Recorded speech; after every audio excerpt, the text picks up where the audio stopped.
Welcome back to another episode of the Bracket Busters podcast. I'm Elliot Crow, and it's been a hot minute since we've done one of these, but I thought with 139 games occurring yesterday that now would be a good time to bust this back out. Let's talk about some of the top mid-major games across the country. We're going to talk about some specific conferences, and we're also just going to talk about a wide variety of games of importance that happened yesterday. The slate was huge. It was an incredible opening weekend of 2025. So let's just go ahead and get started off here. Let's talk about the Conference USA, because this conference just confuses the living crap out of me. I don't understand really what's going on in this conference whatsoever. Let's just start off here. So Louisiana Tech was 11-2 coming into conference play. Looked very good. We put them in our top 25 mid-major rankings coming into this week. They're now 0-2 in conference. They lost to UTEP and New Mexico State, so we'll talk about why maybe these aren't terrible losses, but it was just what really occurred here was kind of bizarre. So UTEP's 129 in Ken Palm. Louisiana Tech shot just 29% from three. Shot 40% overall. They had 20 turnovers. Just brutal. UTEP only shot 37.9% and 20.7% from 3 points. So they shot just as bad, if not worse, than Louisiana Tech, but they had 15 steals. You just absolutely cannot. First of all, you can't allow 20 turnovers. You can't allow 15 steals. Just abysmal ball control in this one. Otis Frazier dropped 21 points and 11 rebounds for UTEP. And UTEP's actually kind of surprising. They started off 2-0. We're going to talk about their other game here in a minute. So, maybe not terrible, whatever. You start off 0-1, that's fine. You go into New Mexico State, and then you lay an even bigger egg. Louisiana Tech lost 78-48 to New Mexico State. They were 158th in Ken Palm. New Mexico State, they did knock off New Mexico earlier in this season. But outside that, their schedule hasn't been really incredible or anything like that. Louisiana Tech just had two players in double digits. They shot, again, terribly. They shot 31.5%. They shot 21.2% from three-point. For New Mexico State, this is a solid win. Well, hopefully, if Louisiana Tech can figure out conference play here. But Christian Cook dropped 19 for them. They shot 55.6% and 47.8% from deep. Really brutal week for the Bulldogs. There's really no other way to put that. You don't want to go 11-2 in this season. You're talking about maybe a two-bid Conference USA. Obviously that was probably a low chance of happening, but the conversation was there. It's not no conversation now. At this point in time, it's going to be a one-bid league. You can't go 0-2 when you're kind of competing up there with Liberty and WKU as kind of like the three top dogs in this conference. Just really brutal week for the Bulldogs. Hopefully they can bounce back next week, but again, two-bid Conference USA is over. It's done. Liberty's also started off 1-1. They lost to WKU in the conference opener. They lost 71-70. Honestly, it's an all-around close game. I really don't have any negatives about this game. Liberty shot 43.5%. WKU shot 45.2%. They both shot not very good from three-point. They shot 29% both ways. I think kind of the point that really helped WKU take this to the next level was they out-rebounded Liberty 45-35. So, really close game, good game. So you're like, okay, whatever. You lose by 1 point. Let's move on. So, WKU, again, we're just talking about why this is just such a hit or miss conference right now. They then turned around on Saturday and beat Middle Tennessee. Middle Tennessee was ranked 127th in Ken Palm. It was a 10-point win for them, 73-63. Caden Matheny had 19 points, 4 rebounds. Owen Aquino had 9 points, 13 rebounds. They shot 43.8% overall, 38.5%. I think the key takeaway for me on this one was they held MTSU, who hasn't been a bad shooting team, to just 26.1% shooting from three-point. They shot 38% overall. So kind of a good bounce-back win here for Liberty. But why I was hesitant about the 1-point loss to WKU is what WKU proceeded to do next. So in the continuing trend of the Conference USA just making no sense whatsoever, WKU turned around and got drilled by FIU. FIU is 222nd in Ken Palm. They lost by 19. They lost 85-66.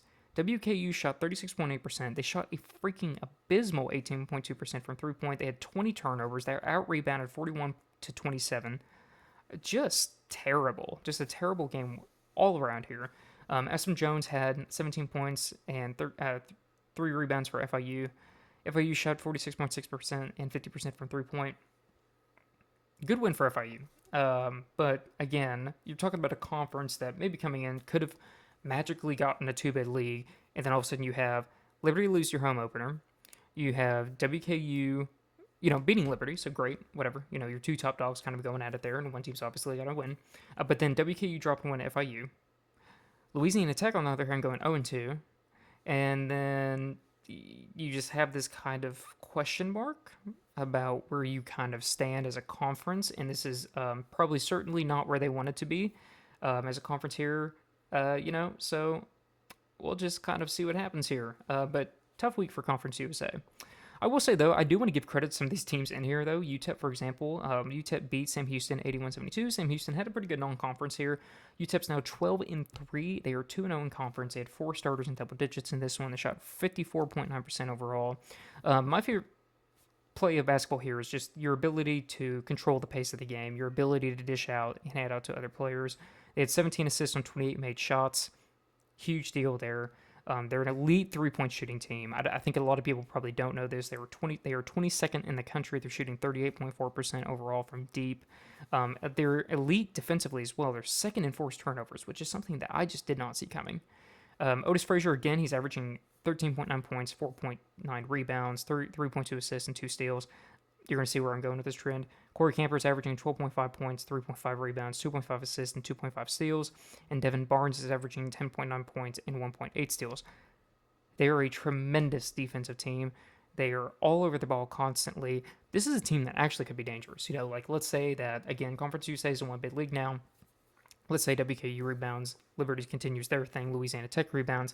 UTEP's kind of a team that could maybe swoop in there and kind of surprise some people in this conference, maybe even win the bid to the tournament. Who knows? 2 months of basketball to go here still, so obviously we're just talking about the first week here, but excellent start for UTEP. Didn't really have them on my radar prior to this season, but excellent work so far, and definitely recommend keeping an eye on them moving forward, especially because I think their computer metrics is actually very appealing for them coming into this conference, especially if there's some volatility going on right now. Just kind of in the other game that happened on Saturday, Kennesaw State beat Jacksonville State 83-71. They out-rebounded the Gamecocks 44-28. Simeon Cottle had 28 points. This guy's averaging 18.9 points. Tremendous player right here. They also have another incredible player, Adrian Woolley, who had dropped 20 points. He's averaging 17 points. My favorite stat from him is he's shooting 52.1% from the floor. He's shooting 41.7% from 3. So, again, this conference is like really good across the board. I think they're ranked top 10 conferences. I believe they're ranked 10th right ahead of the Missouri Valley, if I remember correctly.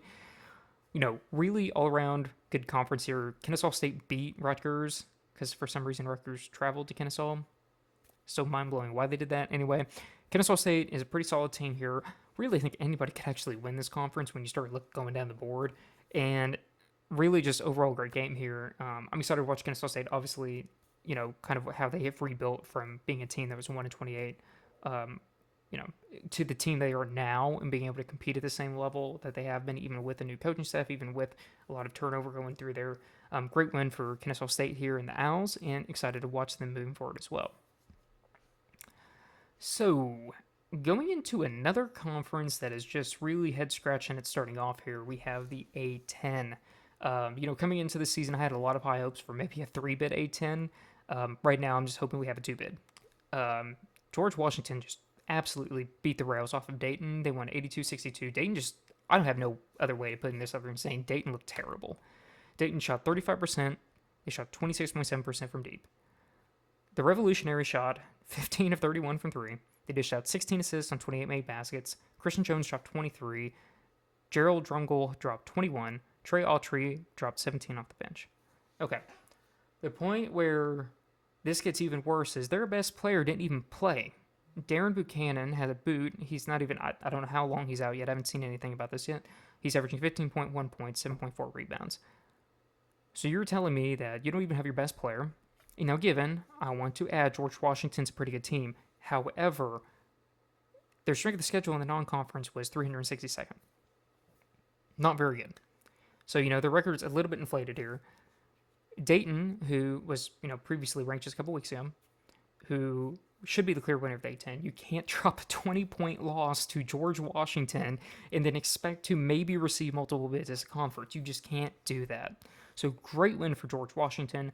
Not a great win for the A10. And again, I want to reiterate here, George Washington is not a bad team. I want to put in more emphasis on Dayton cannot go through conference and do this. let's say Dayton wins out or whatever. Dayton only loses one or two more games. Okay, whatever. You can probably get over that. But this Dayton team that is now starting games terribly absolutely needs to get it figured out how to start games from the very beginning. They cannot be dropping games like this again. I do want to give, again, I want to give George Washington credit here. They're ranked 362nd. They're actually ranking in the top third of nearly all offensive categories, but again, they play that softer schedule, so that's probably skewed a little bit here. But again, George Washington's not a bad team. It's just Dayton can't lose this game by 20. Just can't. Another just head scratcher here is, again, VCU is a very good team, but VCU just absolutely demolished Loyola Chicago. I think the Diamond Head Classic broke Loyola. They're now 1-5 in their last 6 games. The only win being Canisius. In this game, they shot just 38.2%. They lost 84-65 in this one. VCU dominated that, rebounded on 40-28. Philip Russell had 25.6 rebounds. Jack Clark is silently a machine. I wrote about him early in the preseason, talking about guys who were going to be silent contributors in each of their teams. Jack Clark was my pick for VCU. He had 12 points, 11 rebounds in this one. Christian Furman had 14 points off the bench. Solid bounce back win. VCU dropped their home opener to the Bonnies, which again, the Bonnies are now, I don't want to say the front runners, but right up there competing with Dayton in terms of potential winner of the A10. Like really, this is why I was talking about the A10 maybe being 3-bid league early in the season. You got VCU, Dayton, St. Bonaventure has really surprised people. I thought coming into the season they could be good. I don't think I anticipated them having one loss in January. So they're there. Loyola Chicago is pretty solid. You start going down this list, and then you have kind of the second tier teams, which is like George Mason, and then some other schools in there. I preseason thought Duquesne was going to be solid.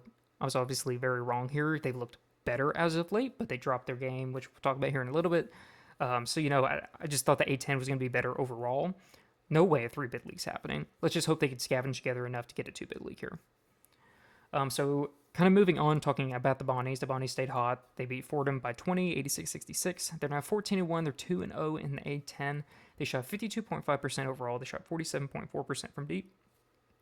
Melvin Council dropped 24 points, 8 assists, and 5 steals in this one. Lajee Jones dropped 16 points and 10 rebounds for a double-double. They had 4 starters with 14 points or more in this one. So really good win for the Bonnies. Obviously, again, Dayton, talking to you, you need to win the games that you're supposed to win coming into this one in order for this conference to receive multiple bids come March. The Bonnies did this for them. Fordham drops to 8-7. They're 0-2 in conference. They got to the line just 9 times, really killed them. I will say Jackie Johnson, he dropped 21 points. They only had 2 other players in double digits. So they are struggling mightily defensively on the season. They're in the bottom 50 teams of 3-point percentage, and they're the bottom half of just overall field goal percentage. So a team that's kind of struggling here. So really good win just for the Bonnies going. Take care of business. You don't want to drop a game like that. And again, 2-bid league. We need everybody playing their A game right now. It's January. Every game counts. So going on to Rhode Island, they fended off George Mason. This was actually a pretty solid game that I think kind of went under the radar here. Rhode Island won 62-59. Both moved to 1-1 in the conference. The reason why I say it was kind of a silent game was neither team played that well. It was just kind of a defensive battle. So, if you love offense, probably wasn't the game for you, but if you love defense, you love this. Rhode Island shot just 33.3%, 31.8% from 3-point. George Mason shot 45.3% overall, so pretty solid there, but abysmal 2 of 17 from 3-point. So kind of rough shooting performance. Good defense game, though. We'll talk about why this might be the case here. But Rhode Island, for Rhode Island, Sebastian Thomas, he went 8 of 13 overall. He had 23 points. The rest of the team was just 11 of 44. Not great. Anyway, Javonte Brown, he did have 9 points, 13 rebounds. So I want to give him a shout out as well. Good win for the Rhode Island team here. They have played an incredible season so far. 1-1 at A10. Can't really ask for more.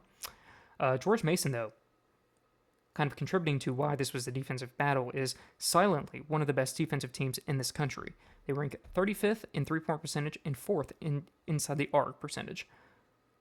Offense is struggle for them. All right, so they're like dead in the middle, not too bad, not too good. Anyway, George Mason kind of could be a little bit of a dark horse in the A10 here if they can get things rolling on the defensive end. Obviously, you lose this one, but they won their home opener. I would be curious to see kind of, give them another week or two and kind of see where they're at after this. I didn't look at their schedule before this, so I'm not for sure who they're actually playing up next. But very defensively sound team. Just like we all projected, Richmond's tied for first in the A10 after the first week here. They are 2-0. They picked up a win over UMass. Their bench outscored UMass 20-9. Delani Hunt had 16 points, 7 assists, 5 steals. UMass just had 4 starters in double digits, but they had 17 turnovers. Again, going back to the Conference USA, turnovers kill you. You can't have 7 turnovers in a game and expect to win that game. Richmond had just 8, so they did a tremendous job of controlling the ball there. Kind of mind blown. Richmond's 2-0. Anyway, so moving on. Davidson moved to 1-1, had a win over Duquesne. Reed Bailey had 22 points, 8 rebounds. He's averaging 18.3 points, 6.7 rebounds, and 3.3 assists. Davidson's another team kind of like George Mason that's not necessarily in that top echelon of teams in the A10, but they are a very capable team of pulling off some upsets, pulling off some wins in this conference. Really, it's all hands on deck, really, for that top half of the league to really try to get this to a 2-bid status here. So, coming into some other games here. UNC Asheville took down High Point in an absolutely offensive battle here. No defense was played whatsoever. UNC Asheville won 103-99. Jordan Marsh dropped 29 points, 8 assists. Troy Solomon had 22 points. Josh Banks had 20. They shot an incredible 50.7% overall. Really hope you watch this one. This one was actually on TV on one of the ESPN channels. But anyway, incredible back and forth game here. Neither team really played bad. I think the Big South's going to be a really fun team to watch, or really fun conference to watch this year, because really High Point should win. They have the team to win. But there's other teams like UNC Asheville and Longwood who are very capable of knocking High Point off last year. High Point's been knocked off in the Big South Conference tournament before. They did it last year. So this is really going to be a fun conference to kind of watch. So if you have a mid-major, you want to pick a mid-major conference, honestly, in terms of kind of below your common ones like the A10, Conference USA, Missouri Valley, all them, recommend the Big South this year because there's a lot of fun teams here. This was an incredible game. No defense was played. I'm an offensive guy, so absolutely love this game. Congrats to UNC Asheville on this one. It was a huge win, and High Point is 13-3 in the season. So, and again, you're losing to a team that is now 10-5. Not necessarily a bad loss. You're a one-bid league anyway, so you just need to bounce back in the next one and kind of regather yourself and maybe step up on the defensive end and not allow 103 points in the next one. Charleston took down Towson 77-69. Towson's just been disappointed. They are 6-9 now. This is a team that I think many thought could win the CAA, but now really Chris Mack's doing a tremendous job in his first year here in Charleston. Charleston moved to 12-3 in the season. They woke Tavares had 20 points. AJ Smith had 20 points as well. Ante Brozovic had 16 points, 11 rebounds, 5 assists. Dude, it's just a machine. They shot 46% overall. They held Towson to just 8 of 23 shooting from deep. Charleston, it's just funny to me. Like, Charleston's almost kind of like that Utah State vibe, where it's like, it doesn't matter who's coaching them, they're going to win. Again, Chris Mack obviously has a nice resume. I thought he was going to be a good coach. I picked him as one of the top 5 coaches this year for in their first years on the job. Charleston is a very good team. I think they're probably going to win the CAA now. Anyway, mostly because Towson's just really kind of confusingly disappointed this season so far. And again, 2 months of play. A lot can happen, but great win for Charleston here. Really doing it. Again, cannot praise Chris Mack enough here for what they're doing. And Brozovic is just an insane player. I don't know if he's NBA material. He's maybe G League material. I don't think he's going to get drafted. But you never know. Who knows? Anyway, fun story. Can't wait to watch him play professionally. I'd love to see him in the G League. Hey, who knows? Maybe he'll play with Jack Holke. Anyway, St. Thomas also stays hot. This is a team that I think doesn't get talked about a lot. They are 12-5 on the season. They beat North Dakota 88-80. Miles Barnstable, this is a name that you need to know right now. He's been going off. He dropped 30 points in this one. He shot 9-16 overall. The Tommies were 54.4% overall in this game. They're 2-0 in the Summit. What really sucks is I'm fairly confident they can't make the tournament because of that stupid 4-year after transition. They transitioned up to D1, and just so you know, they've been winning every season, and they're doing a tremendous job.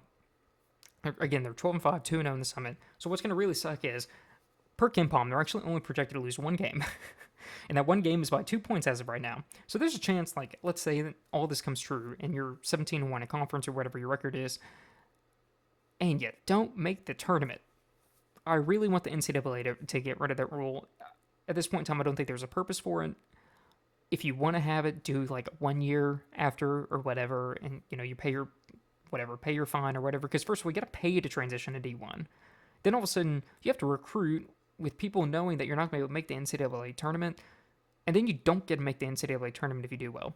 Anyway, insane to me why that's still a rule. Regardless, this is an incredible team to watch. Actually, this is really, I'm kind of just talking for a second here outside of Saturday, but this is a really up-and-coming program that I really encourage you to keep tabs on over the course of the next decade. They're building a brand new on-campus arena. They have some alumni that are donating a lot of funds to the school.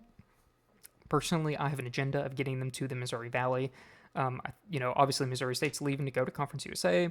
With Northern Iowa leaving for football purposes, I could see Illinois State trying to jump ship. So if that is the case and Missouri Valley wants to stay at 12 teams, or if Illinois State stays and they still, obviously they probably don't want to play with 11 teams, you want to add another one, then I highly recommend St. Thomas. They have a football program anyway.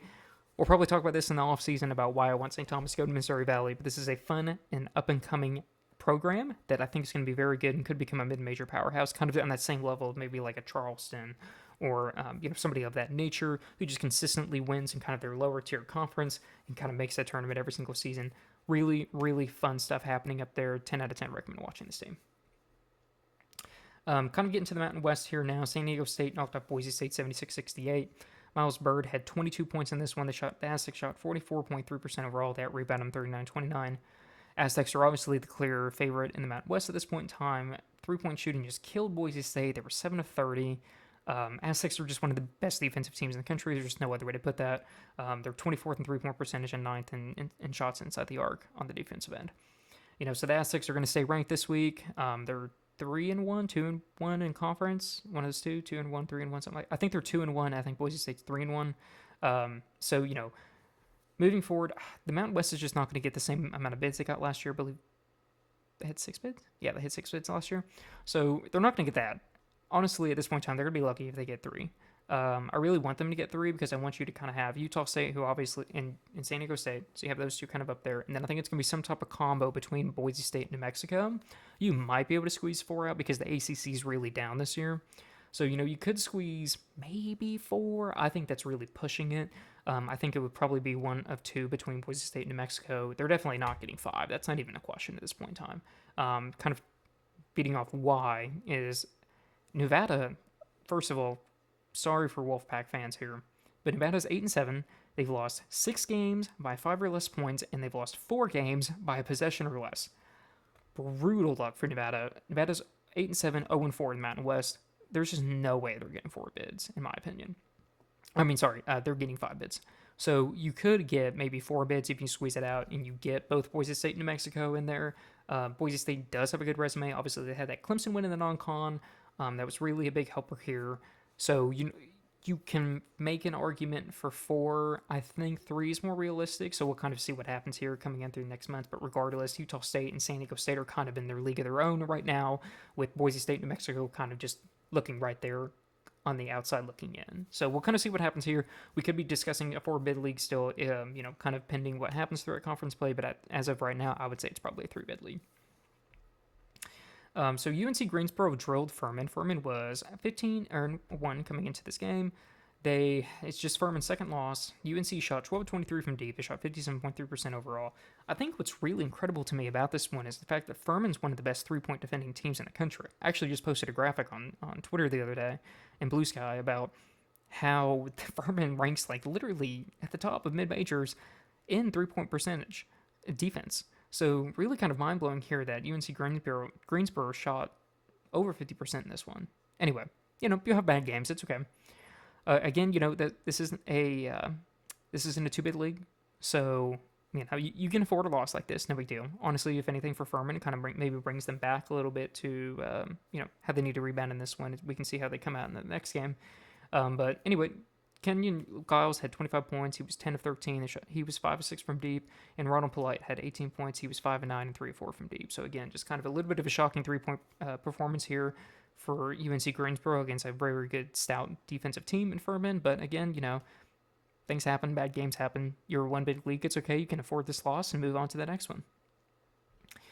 So rounding out in games, in my opinion, that had a significant importance in their conference yesterday, Belmont beat UIC 92-87. I didn't have USC on my radar at all. I think maybe I was biased based off the recent performances in the Missouri Valley over the last couple seasons.